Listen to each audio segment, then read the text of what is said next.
everybody. Welcome to another episode of Purple Insider. Matthew Coller here, along with Ben Goessling of the Star Tribune from the Breakers in West Palm Beach at the NFL owners' meetings. And we just wrapped up a very long conversation about Kevin O'Connell that, believe it or not, did not include Aaron Rodgers in any way. So that means, folks, you can enjoy this podcast. You can sit back. You won't feel any rage, any stress. You'll have the same vibes as us here, which is just chilling in 80-degree weather. So you can metaphorically have the same vibes as us. Not probably literally, because I hear there's snow in Minnesota. We're both going back to it today, so you can roll your eyes at us talking about the weather. We're about to lose it. But, yeah, metaphorically, you can have the same vibes because the first time I've heard Aaron Rodgers named today is when you just said it.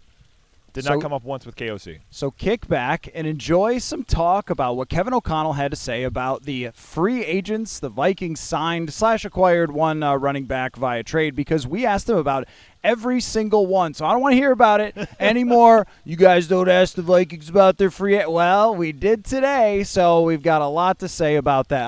The apology letters are coming just around the corner. I want to begin in a very random place because I actually thought it was the most interesting comment of the day, and that is with Isaiah Rodgers. Yes. Now, I expected when we asked Kevin O'Connell about Isaiah Rodgers for him to say, Ben, like, oh, well, you know, I mean, he's a depth guy that we signed. Oh, no. He said that he is a Brian Flores special, someone that Brian Flores identified specifically. And when I hear that, my antennas go up because we've seen that player before. Andrew Van Ginkel is a good example of that.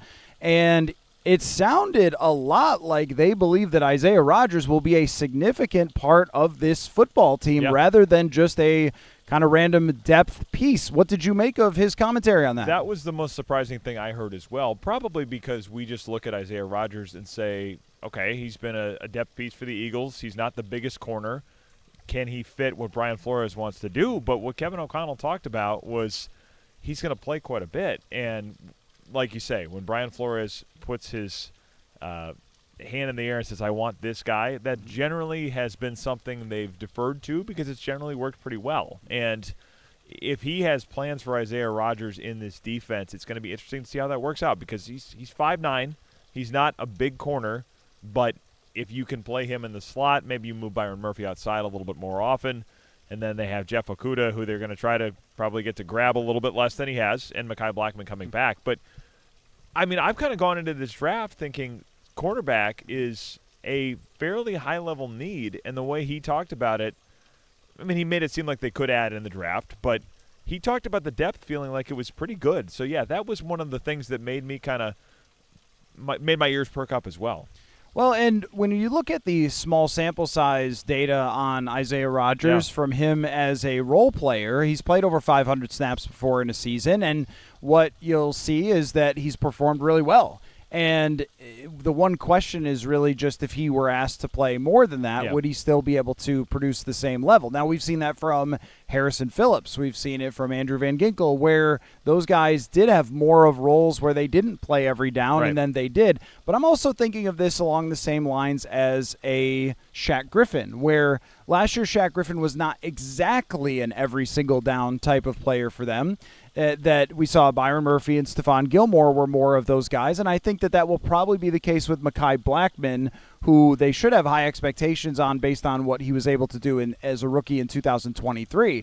But bringing back Byron Murphy, to talk about that as well, because I asked O'Connell about bringing back Byron Murphy and why that was so important. I really thought his answer was interesting, where he talked a lot about how this is an above-the-neck type of defense. It's not necessarily I line up against you and shut down you, that there are so many moving parts that they loved the way that Byron Murphy fit into that and understood that. And I think when you have a Byron Murphy and you know that he can play inside or outside, he can do a lot of different things, you sort of fill in the rest of the pieces around your guy that you know you can rely on to play 1,000 snaps and to make plays on the football and to be locked in mentally, and the other guys just have to do their job. So I think with someone like Blackman and Rodgers, they're looking at like those guys can fill in around the corner that they spent so much money on to bring back in Byron Murphy. Yeah, they talked about, Kevin O'Connell talked about hub of communication, which is one of those phrases that's a little bit like play style on offense. It is key to what they want to do defensively because there are so many checks.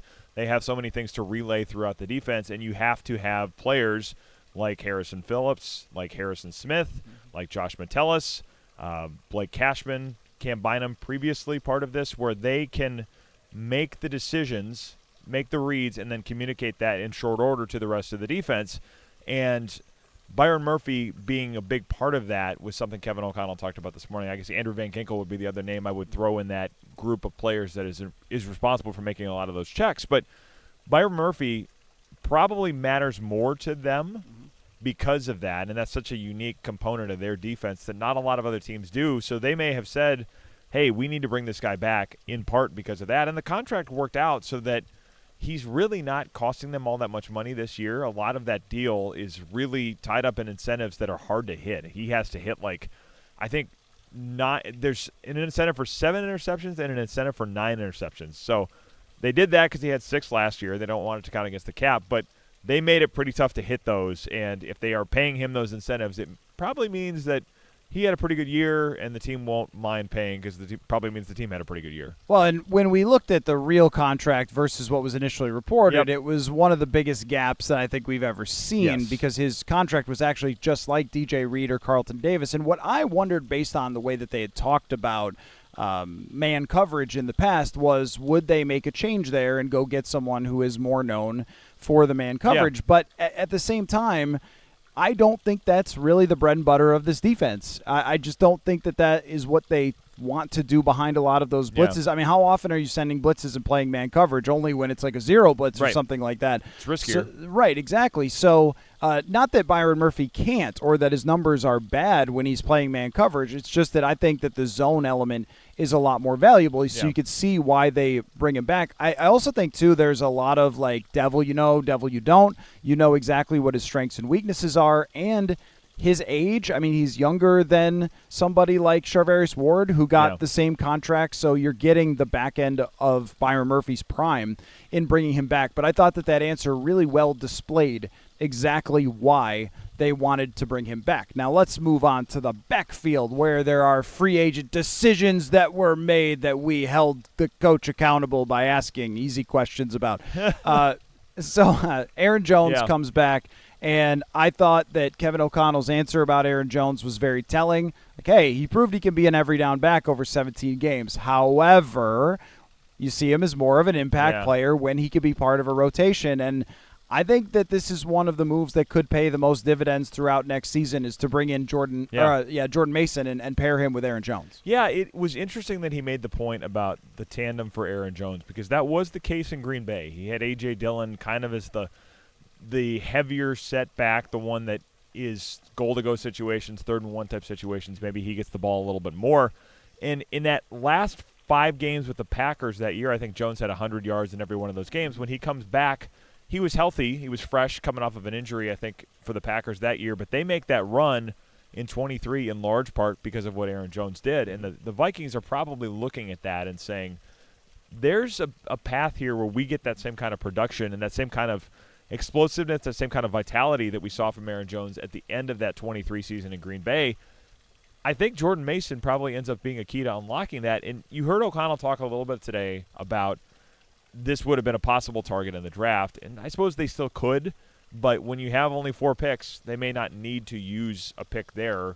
They have enough other places to spend them that if it saves you using a high pick on a running back, it may be a good investment from that perspective as well. I know you can't see yourself. Can you slide slightly closer? I feel like as you get more hot takey, I get a little as you get more excited, you start like going out of the picture. Yes. So the one thing he also mentioned about Jordan Mason was the short yardage element.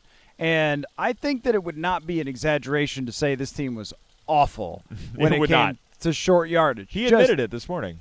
As bad as you could possibly be, possibly the worst team in the NFL in short yardage. And not only Jordan Mason, but also Will Fries, Ryan Kelly, the concerted effort. I think what it shows is a level of awareness for this team where it's like we identify these weaknesses. And sometimes during the Zimmer-Spielman era, I felt like we were every offseason identifying the same weaknesses that they would never address. And it got frustrating. Yeah. And I think it got frustrating for fans. It was just like, oh, Dakota Dozier's the guard again. And so this time, sorry, Dakota, you're a conscientious person, but that's just, it wasn't going to work. Yeah.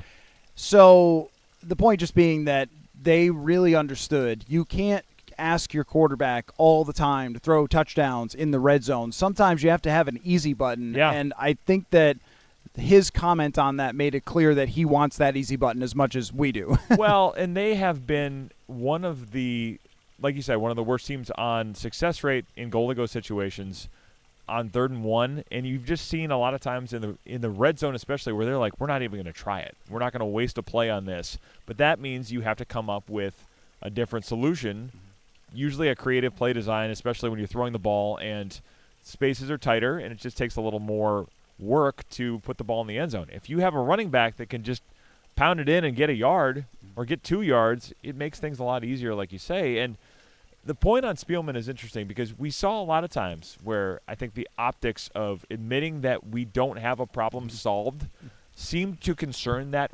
regime. Like they didn't want to address certain things because it would be admitting that it was never as good as they said it was the year before. This group does not seem to have that problem. I mean, Kwesi Adofo-Mensah, I think, has, for all of what you might say about him, he seems to be able to admit when he's made a mistake and when he's wrong and needs to move on from it. We've seen them do that with a lot of the members of that 2022 draft class, and I think we've seen it the last couple of years where when they see a problem, they're pretty quick to address it. Corner last year, the way they addressed it in training camp, they signed all of those guys. Running back, offensive line, I think this year, they don't seem to shy away from obvious problems that they want to get fixed fairly quickly. It's much more of a let's go right into this and put money into it, put resources, whatever that looks like, to fix it. So it is a very different approach to those things with this group, and I think this year it was the offensive line and short yardage production in the running game. That got a lot of attention in free agency, and then that Jordan Mason trade. Now, I know that you guys are sitting there saying, wow, I'm enjoying this Aaron Rodgers free conversation, but why haven't they gotten to the left guard position? Well, have I got something for you. So we did ask about Blake Brandel, and I'm sure that was the number one question on your mind coming to the owners' meetings, but I was very interested to hear what he said about Blake Brandel. I thought it was him addressing that it was clearly different with Cam Robinson. There's no question about it. Yeah. The numbers will show you that. And Brandel still ended up toward the top of the league in pressures allowed, sacks allowed, and that was not all coming when he was with Cam Robinson, but he was a much better run-graded blocker when he was with Darisaw because Darisaw is a top 3 run-blocking tackle in the entire NFL. He's going to make a guard better, and they work together for the entire offseason. I think we all get that about Blake Brandel. I also see it as a potential draft position that they could go after and look to improve there. He also gave a shout-out to Michael Juergens, who I think Juergens impressed this team last year to the point where they're confident in him if Ryan Kelly goes down to be a backup or maybe compete for that spot. We didn't hear Walter Rouse's name as a guard, so I kind of was thinking maybe we were off on that, or maybe that's something that they'll try to cross-train him a little bit this year. Tackle too. Right, but what did you make of just the way that he talked about Blake Brandel potentially starting again this year? Yeah, I mean, that's kind of the one spot on the offensive line that they haven't addressed yet. I mean, you have Ryan Kelly, you have Will Fries here, and they add Justin Skol to give them another option at tackle before Christian Darisaw comes back, whatever that's going to look like, probably training camp, but maybe later. So it is kind of the one outstanding spot in that group, and I have wondered what they're going to do there. I think Brandel, I can see why they are, it sounds like, going to give him another chance, especially if they get Darisaw back and they can kind of put the offensive line back together the way it was. I think they probably also feel like Ryan Kelly adds a little more physicality than we got from Garrett Bradbury, so they're banking on that a little bit as well. But I will be curious to see if they do bring in more competition, because Juergens' name, I think, came up today, and then it came up yesterday when O'Connell met with the beat writers as well. So Juergens at guard is, I think, an interesting possibility, because I have sort of seen him as the center of the future. I don't think they wanted J.J. McCarthy to be playing with a young center in year one because quarterbacks and centers setting protections, if neither of them has done it before, that could be a little bit of a dicey proposition. But I think the Ryan Kelly deal really only ties them in for a year. So if Ryan Kelly just looks like he's getting old and not worth the money, they could move on to Juergens at center next year. So how they're going to play that with him is, I think, one of those things that's worth watching. I mean, we are deep in the weeds here. We're talking future succession plans at center and how a possible stint at guard could affect that going forward. This is called giving the people what they have been asking for, and I think we're doing it here. My opinion on Brandel is that I struggle to see more upside, but I get what their point is. Like, when we're talking about a sixth-round draft pick whose athleticism was the biggest question mark coming out, it's hard to say, oh, well, he's going to turn 28 or something and take one big leap when he has really not shown at tackle or guard to be an above-average type of player. Yeah. At the same time, using 5 games as a sample size is pretty tough. Oh, well, in the first 5 games, they were never losing. They were never in what they would call true pass sets a lot, where it's like third down and long and you got to throw and stuff like that. Weighty downs. Right. Playing from behind, that sort of stuff. They were winning every one of those games, and it was easier to play on the offensive line than it would have been when you're down or you're going in back and forth in a shootout and having to throw a lot, where I think that's where he was his weakest. That he struggled sometimes in pass protection, and I don't think he was as much of a powerhouse as maybe his size would suggest in the run game. That said, if he's your weakest point, then you're in pretty good shape. What I would like to see there is competition. I think he can build on 17 games. We see offensive linemen develop, but if you have Gray Zabel on the board at 24 and you want to take him because you have him graded high, just do it. Like, he doesn't prevent you from signing another left guard in free agency that's still out there. I mean, there are a handful of guards. Yeah. Will Hernandez has been mentioned on the show 700 times, and someday he's going to come here, and you all are going to apologize for giving me a hard time about it. But we've been talking about Will Hernandez. Wasn't he a draft target way back when? 2018. Yes, the Garrett Bradbury draft, right? It was the Brian O'Neill draft. Correct. They passed on a guard in the first round, took O'Neill in the second round. Bradbury was the next year. Right, and we were like, what are you guys doing? Do you even know how to draft anyone? And then Brian O'Neill took Mike Hughes. It's funny about that, just as a real quick aside. If you draft a late second-round tackle, the odds that they become as good as Brian O'Neill are like 0. Actually, all the Vikings superstars are like that, where even the odds of a Darisaw being that good, he was supposed to be drafted in the top 10. Justin Jefferson, I mean, what are the odds of that? So kind of funny. But they have done studies showing that if you draft linemen higher, they do better. They have. Actually, that applies to every single position. Probably, except do you know the one position it doesn't? There's one position on the field that does not apply. That actually not drafting them higher is better. They actually they perform better if you don't draft them higher. It is kicker. Okay. And the reason for that, you talk about deep in the weeds. This is what you asked for. Pressure on kickers with the draft picks. When you draft them, you have to play them. If the guy is undrafted, he will earn his job in training camp. Yep.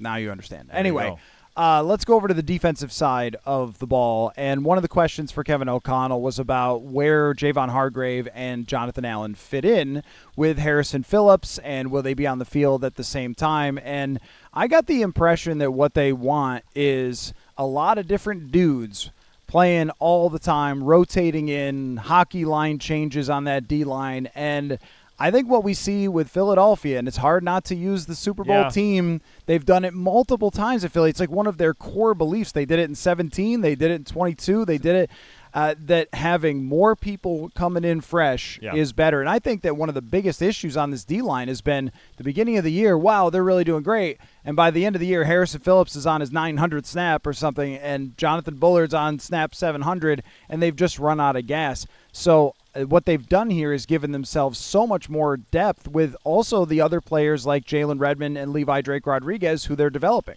Yeah, it's funny because when we start talking about Philly in this context, my mind goes back to 17 where it's that NFC title game and the Eagles are bringing pass rushers in waves and the Vikings guys are on like their 1,200th snap of the year between regular season and playoffs, and they're just fried. And it's like that's a long time to be talking about the same problem. But what's probably worth pointing out there is that they haven't had the money to address it in this capacity in quite a long time. I think the last time they had 2 defensive tackles that had been to Pro Bowls on their roster at the beginning of the year was 2018 when they add Sheldon Richardson to that group.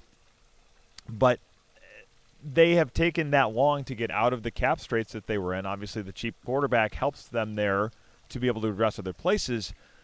And they've said finally that having a bunch of guys that play 500, 600, maybe 700 snaps with some of those top guys is better than asking injury-prone or at least guys who have had injuries in their past and are in their 30s to play 900 to 1,000 snaps at a position where you're banging into somebody on every single play, and those things are going to take a toll. So I think if you're going to sign Jonathan Allen, if you're going to sign Javon Hargrave, you have to have some depth behind those players, and they feel like they've got that. And it's one of those problems. It feels like it's something we've talked about for a long time, and now it looks like they have a little more of a solution to it. So you asked O'Connell about bringing in injured players, or guys who had, I shouldn't say currently injured, but who had injuries from last year. Now, this is a question of, do they believe in themselves too much with their training staff? Because I have been of the long belief that injuries are largely random. We saw that to some extent in 2023, where Kirk Cousins never had an injury before in his life, and then, whoops, there goes his Achilles. And, they brought in Davenport with the same idea. Well, we can keep him healthy, and they did not keep him healthy. You can't keep people from falling onto other people's ankles and stuff like that. But I also think that this training staff has had ideas that have been pretty effective in terms of keeping players healthy. So what do you think of that strategy? Yeah, it's been interesting to watch how they've gone about it when they Oh, okay. We got to move? Oh, okay. All right. You can do that. Hey, everybody. We're in a different place now. We got thrown out of where we were standing before, so we're kind of in the shadows near some bushes now, but we're still reporting on guards and injuries and everything else that we normally would. Do you think the security guard got mad that we were casting aspersions on the way they have handled protection units in the past? Is there like a solidarity thing? Is that what got him on our case? It's possible that was Dakota Dozier, who is the security person or someone related to him. His cousin? I don't know. He was a very large man. We didn't mean anything, Dakota. He was a good dude. Conscientious. That was the word Mike Zimmer used for him. So anyway, it's a little bit of a different spot, but we could still have a fun conversation. The sun is in my eyes here, and there's a lot of bugs. But we'll Florida. Just a couple more minutes on this, Ben. I was asking you about the injury issue of getting players who have had injuries in the past, and just whether you think that's a really smart strategy or if you think that is a little bit on the risky side. Yeah, I think there's probably a little bit of both there. I mean, they're certainly taking on risk with injuries, but I think their reason for doing that is the bet that some of those players are going to come a little more cheaply because they've had injuries in their past. And I think the Vikings thinking is we can take these guys on because we believe that our medical staff is good enough to keep these guys healthy, keep these guys on the field. You see it with Aaron Jones last year. You see it with Andrew Van Ginkel coming off of that foot injury. Javon Hargrave, Jonathan Allen, that's the case this year. Even Byron Murphy, I think the year they signed him, he was coming off of a back injury, and people thought, well, not going to get quite as good of a price in free agency as a result of it. So I think it's probably a little bit of a Moneyball strategy. You look for market efficiencies in the NFL. It's different than baseball where it's, hey, this guy walks a lot and people pay for home runs, but people don't see the value in this. This is an interesting way to do it because people pay for healthy players, and they're trying to say maybe we can hit on guys that have had injuries in the past. There is risk to it. See Davenport, Marcus, but overall, at least the last year, and they're trying it again this year, they had a lot of success getting those types of players. All right, so what have we not touched on? Because, if you and I are doing a podcast together, we have to mean one thing. We have to look into the crystal ball, and there's a lot of people around, so I don't know if I want to do the noise. I'll do it anyway. Do the noise. The crystal ball. What should we be looking into the crystal ball for? How about this? How good are the Minnesota Vikings going to be? Like right now, knowing what we know, And we could talk a little bit about the draft strategy in this because I asked O'Connell. I keep trying to convince O'Connell to draft a receiver. He's not buying. No. But hey, he brought it up today, though. I'm working on it. It's on his radar. I'm working the angle, and eventually, hey, they believed me with Jordan Addison in 2023, so maybe they'll do it again. Probably not. But how about that? Let's start there instead. Let's start there with the draft then, and what O'Connell said about players that they draft. He said, yes, we can go best player available, but we also want to be able to play the guy. Yes. And I think that is important as well. So may have been an allusion to Justin Jefferson. If you're sitting behind him, you're not going to play as much. That is true, although I'm just saying, Kevin, if you're listening, wide receiver threes on the best passing teams end up with 500 to 600 yards. That's important. Anyway, and so that happened in 2022. Take a look into the crystal ball and tell me. The condensation off of there. Yeah. It's kind of humid. Right, and tell me who you think they draft. I am seeing a large man. Looks like there's highlights of him in green and gold. This could be either of two people with green and gold, but it appears to be a player wearing Nike. Looks like he's playing out west, playing in the Big Ten, oddly enough. It looks like Derek Harmon from Chad Graff from Oregon. The defensive tackle that they had talked with at the Combine. And I think defensive tackle is still an area where they are going to continue to add depth, even though they addressed it in free agency. But you need guys for the future there as well, especially when you have a lot of players in their 30s and Harrison Phillips, heading to that point. So, yeah, I see Derek Harmon in the crystal ball. I like Derek Harmon as a pick. Walter Nolan is another guy who, if you hit a little bit of his highlight reel and stuff, you see getting up the field quickly and kind of reminds you of Jonathan Allen type of player. Harmon is that all-around many areas. You've heard this high football IQ and character and things like that. So I think the Vikings also really try to identify the right type of people. Conscientious. Yeah, exactly. Well, but, I mean, I think when you have a unique culture that it does matter that you look for players who fit along the same lines as what would work in your locker room. And everything that we hear about Derek Harmon is that he is that type of guy. But let me go back to that comment from O'Connell because I know he was addressing me and my obsession with drafting wide receivers, but I also think that might apply to defensive tackle. I mean, there really isn't a ton of space for a defensive tackle. That is true. Right? I mean, if you're going to play Phillips and Allen and Hargrave and then you still like some of the other guys, I mean, when are you going to play Derek Harmon? Now, I'm not against it because I like to think of it as 2-3 year investments, not 1 year, but that doesn't really align with what he was talking about. Right, that is true. And we should also note that Brian Flores doesn't like to play rookies very often, doesn't like to play young players. So they may have to look at some of those guys knowing that it is going to be older players. It's been older players in Brian Flores' defense. It's been guys that have enough experience in the league that he feels like he can trust them. So when we saw with Dallas Turner last year where there's a little bit of a projection, a little bit of a let's get him in here now because a guy like Andrew Van Ginkel will be a free agent after this year. Hargrave is going to be a really interesting one because the cap number to keep him in 26 goes pretty high. And I do wonder with him, is this going to be a one-year solution?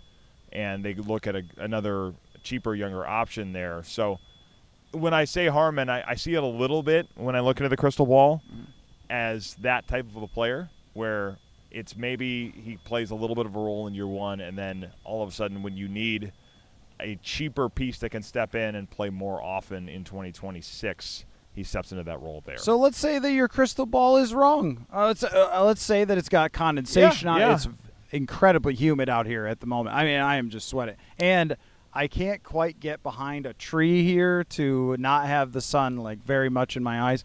But it's a battle. Yeah, I would say it's a struggle. Minnesotans can relate. Yeah. So, but if it's not defensive tackle, then where do you think they're going? And I thought it was interesting yesterday. It's possible I saw the green and gold wrong, and it was Gray Zabel. Yes. Yeah. Well, that's what I was thinking about when our Blake Brandel conversation is that left guard should still be very much up in the air. And if you have a Brandel, you don't have to play a development guy right away.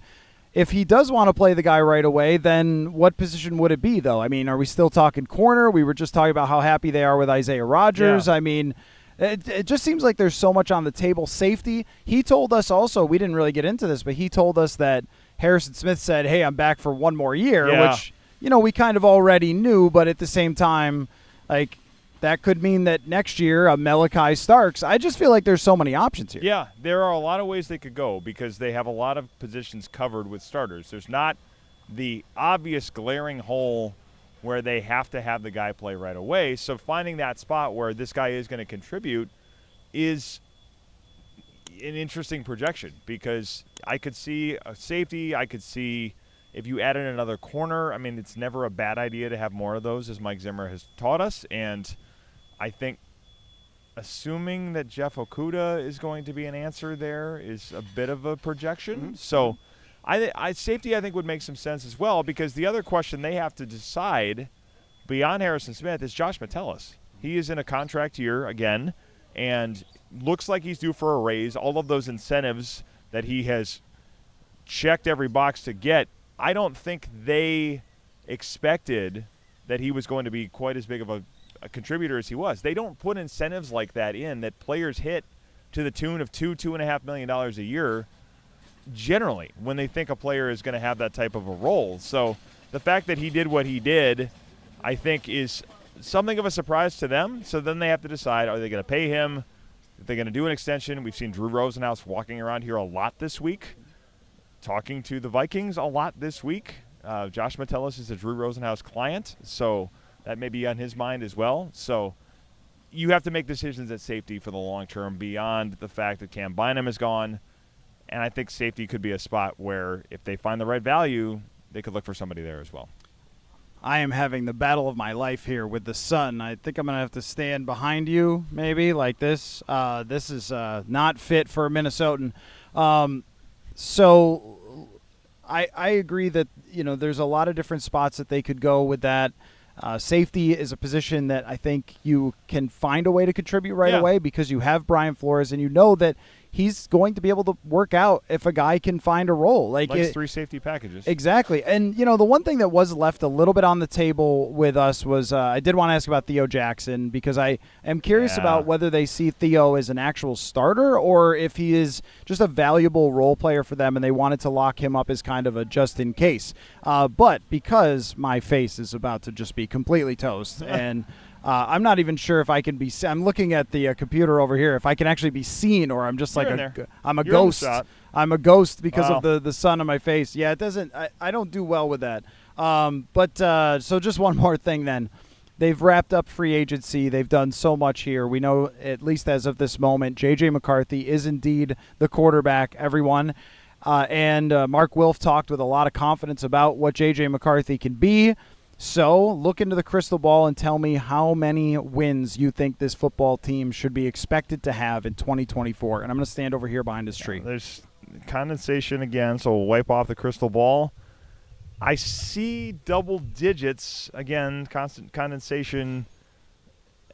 Do we have to get that out of the way? Yeah, I see double digits. I think I'm seeing a 10. It looks like a 10. J.J. McCarthy seems like he's had a productive enough year to put them back in the playoffs. They can do the game manager thing a little bit with all of the running game pieces they've added, with the weapons around him, with the defense doing what it does. Yeah, it looks like a 10. It looks like a 10-7 was what that would work out to. I agree. I think that's exactly what I'm seeing as well. And I think that that's a fair bar to set because the schedule is difficult, the division is difficult. And Mark Wilf, more AFC South to kick around. Right, and Mark Wilf even talked about that yesterday. Like he said that from year to year things change and expectations and win-loss over-unders don't really matter that much because you get different injuries. Right, yeah, you get different elements that play into what your ultimate record ends up becoming. But I think that if you're going to move on from Sam Darnold, you're not going to franchise tag him, and you're going to let him go to the Seattle Seahawks, and you're not going to bring in Aaron Rodgers, then your expectation should be that you're back in the playoffs and that you're a winner because you didn't do all this other stuff on the roster to just be okay. No. Like you did it to beef up the roster as much as you possibly could around your quarterback and give yourself a chance to compete for a Super Bowl. And I think anything less than going into the playoffs saying, hey, this team could be dangerous, or, J.J. McCarthy's got him in a position to really win something. Yeah. Anything less than that is pretty disappointing. Yeah, if this was just about developing J.J. McCarthy and having the young quarterback take a step forward this year and not about winning in 2025, they don't make a lot of the moves that they made. I think the way they addressed it in free agency, especially with guys that are older players, that's about winning right now. I think that is still very much the projection. That's the expectation. That's what you see the Wilfs talk about quite a bit, and I think that's the case this year as well. They did not make the moves that they made with the idea of this being a build for 2026 or 2027. They are still very much trying to win right now, building around J.J. McCarthy, using that cap space to fill out the roster. But that's something you do a lot of times when you think a team is ready to make the move to go all in for a Super Bowl with a young quarterback. They are operating as if that can happen this year. And I think at a minimum, expecting them to be in the playoffs is completely reasonable. All right, so we apologize for the adjustments and for me probably squinting a lot when doing this podcast, but at the same time, very fun to get together with you, Ben. And, it just us, we both struggle with authority, so getting thrown out of an area that was absolutely perfect for podcasting is actually absolutely perfect for us in our podcasting history. We used to have troubles at Winter Park finding places to go. Sometimes we couldn't get them to turn the TV off when we were doing it in there. The echoey hallways. I mean, there's it's actually come a long way. It's actually kind of perfect that it went this way. So from fitting. the bushes outside of the media area, the sequestered media area that you cannot walk into a very specific spot, even though there was no one around and no one said we couldn't go there. The funny thing is, very quickly, when we were walking to that secluded spot that was fine until the security guard had an issue, we walked right past Robert Kraft and Mike Vrabel just sitting on a couch chatting. I mean, this is the weird thing about the owners' meetings is you get all of these. Hey, it's Chris Thomason. There he is. Chris Thomason over here. He's waving. He's not in the shot, I don't think. But hi, Chris. Is it live or taped? Yeah, it's taped. It's I taped. think. Okay. But the people probably want to see you, I would think. All right. Let's just come over here. Camera's right there. Do they know about You're not in the shot yet. Here? The annual hug with Kevin O'Connell. You're not in the shot. Come a little this way. Okay, Yeah, there you annual go. hug with Chris Kevin Thomason. O'Connell. Well, it's 3 years strong. As you know, Still not photographed. I screwed up again. Well, I covered Kevin O'Connell 1 year, 2022, but the owners' meetings in Arizona 2 years ago, he gave me a big hug. Seifert's walking by smirking at us. It was resumed in Orlando last year at the owners' meetings and today, so 3 years strong, and I've made plans to meet with Kevin in Arizona next year for a fourth consecutive hug. And I got the new iPhone that has the quick camera button. I still missed it. One of these years, I will get photo evidence that this hug happens every year. Fantastic. Great to be you. on with you guys, and continue good luck. Great to see you, Chris. Thank you. I wouldn't hug me. I've been sweating Yes. standing out here. It's been a battle. There you go, ladies and gentlemen. I don't know what You to put say. up with this. You got Chris Thomason. What more can you ask for? That's the end of the show. There's nothing more to be said or done here. From the owners' meetings, I thought we learned a lot. Yeah, I think so. We good. talked about a lot of free agents that signed with this team. Didn't Some that didn't not. Didn't talk about any quarterback stuff. Nope, we did not. All right. Football.